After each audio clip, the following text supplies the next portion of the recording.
Good evening guys, nagbabalik na naman si Drugger the Vlogger. Ngayong gabi guys, pumunta kami sa Didido, sentro ng Didido o Didido Village. So, binidyohan ko lang dito kung gaano kaganda yung kasi pumunta kami sa Domino's Pizza, bibili kami ng pizza dito. So, wala akong naisip, tiningnan ko dito kung ano pa ba yung bilihin nila. Meron pa palang Japanese restaurant dito pero naisip ng kasama ko na pizza na lang daw yung bibilhin namin. Kaya dito na kami sa Domino's Pizza. Oh, sa gilid pa may donut tsaka KFC. At ngayon may sa akin, nagko-comment na kailangan daw magtatagalog ako.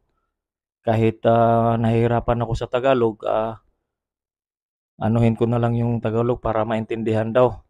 Sabi ng mga nagko-comment sa akin. So, pasensya na. Nilagay ko na yung mga dito na shoutout sa kanila. Yung nagsasabi na, boss, pwede ba magtagalog? So, yan, pinagbigyan ako kayo na magtatagalog. So, pasok tayo dito guys. So, tingnan natin dito guys kung ano na ba. Okay na ba yung order namin. Muna ang engineer. Mausa na ang kauban. Hello. Hello guys. Shout out sa imong kuanda. Shout out ko sa mga kasama ko diyan sa sa mga IMC. IMC. IMC di ka?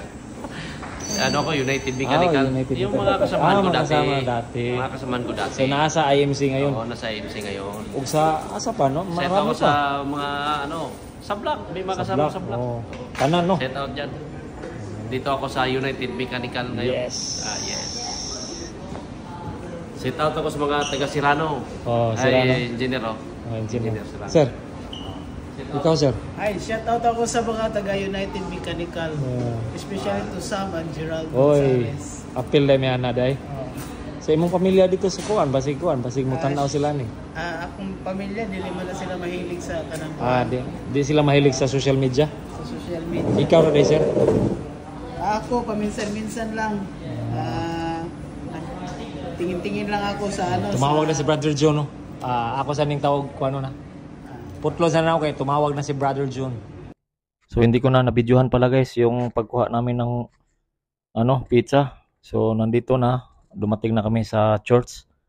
So dala-dala na namin para sa ambag din namin dito sa fellowship namin. So dito pala kami sa kainan. Yan na yung mga guys mga kasama namin.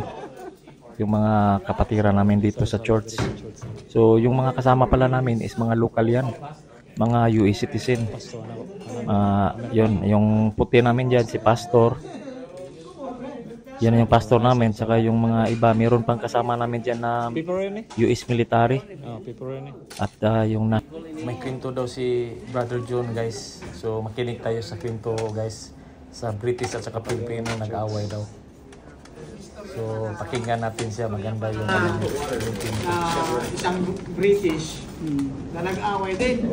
British sa Pilipino. May-away na naman. Sabi ng British, did you know that British people is a royal blood? Sabi ng British, I don't know. Sabi naman na Pilipino, did you know that Filipino people is high blood? High blood daw Kaya nagbugas na sila. Yan si Brother John. Pilipino pa naman. Yung kwento niya na yung Pilipino daw is high blood. So, yan. Naka-record ka, bro. So, thank you pala sa mga kasama ko dito. Lalo na yung si Pastor Rob. Salamat sa pag-invite sa amin. Sa mga kasamahan namin.